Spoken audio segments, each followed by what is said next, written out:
Soutien affiché des présidents pour 2022. L'essayiste lui recommande de renoncer à présenter des candidats dans toutes les régions, notamment celle de Jean Michel Blanquer en Île-de-France. Proche d'Emmanuel Macron, mais aussi de Nicolas Sarkozy, l'essayiste Alain Ming estime que le chef de l'État fait fausse route pour les élections régionales.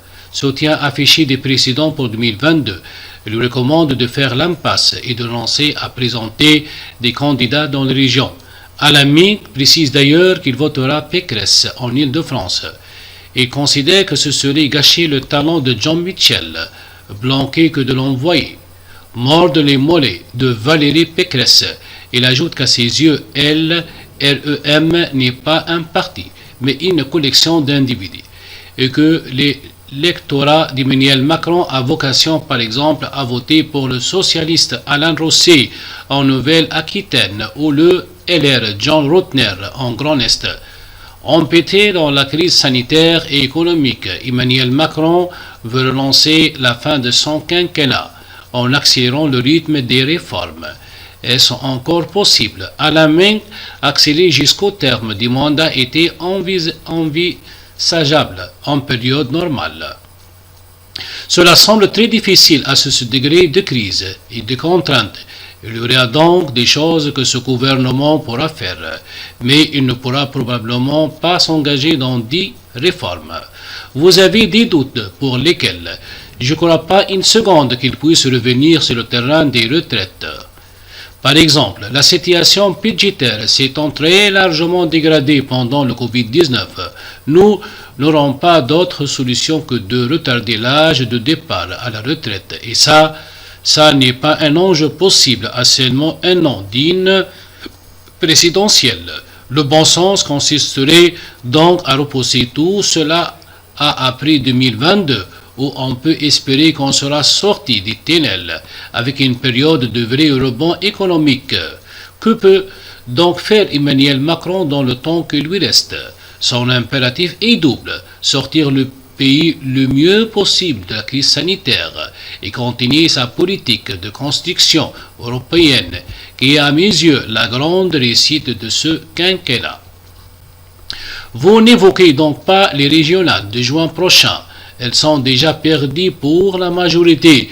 Je suis un supporter affiché de la réélection d'Emmanuel Macron en 2022, mais je pense que la stratégie qu'il est en train de prendre pour les régionales n'est pas la bonne.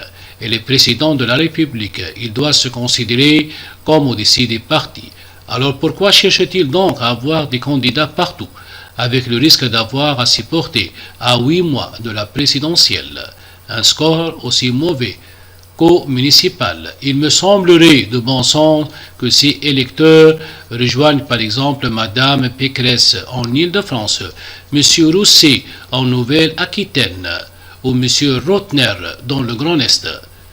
Mais un parti présidentiel peut-il ne pas avoir de candidat? En Marche était vraiment un parti, c'est plutôt un mouvement, une collection d'individus. Je ne le jette pas la pierre, mais un parti s'ancre dans une histoire, une mémoire commune. Ça n'est pas le cas de LREM aujourd'hui, surtout dans une période d'individualisme et d'absence de militantisme que depuis 3 ans va à l'encontre de la vie de parti. Macron a donc tort de pousser certains ministres pour y aller. C'est une erreur majeure et j'espère que de grandes figures du macronisme comme Jean-Michel Blanquer ne vont pas aller s'égarer là-dedans. Il faut être raisonnable et au nom de ce raisonnement, je peux vous affirmer que si je vais voter dès demain pour Macron en 2022, je voterai aussi dès demain pour Pécresse au régional, même si Blanquer est candidat face à elle. Absolument, car je pense que sa candidature n'a pas lieu d'être. Je ne vois pas ce qu'il vient faire dedans. On a là un ministre qui remplit bien ses fonctions.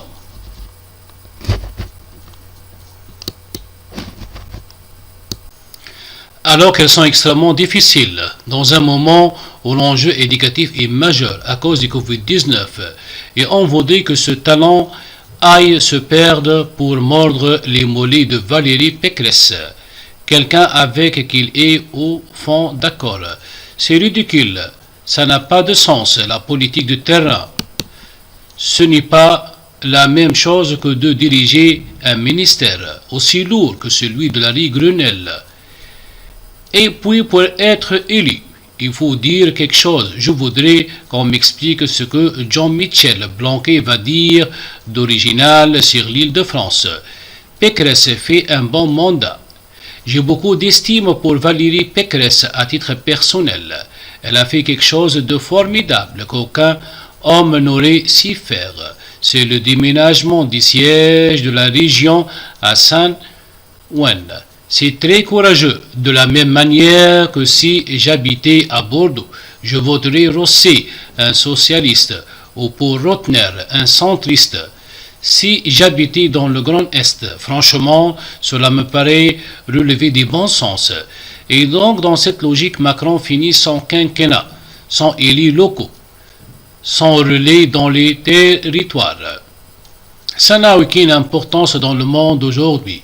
Et l'élection présidentielle et la montré en 2017, ça se joue dans les réseaux sociaux, pas dans la distribution des tracts, dans les marchés. Son seul sujet, c'est de conserver le socle de popularité qu'il a.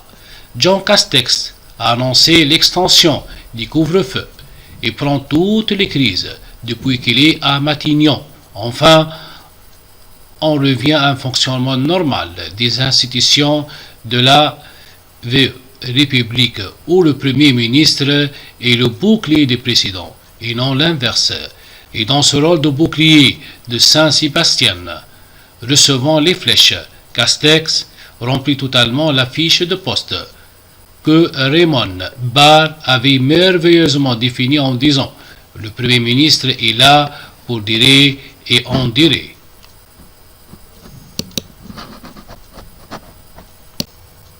Enfin, on vous remercie très bien pour la suivi de ce vidéo. N'oubliez pas de faire j'aime si vous n'êtes pas abonné. Au revoir, à bientôt.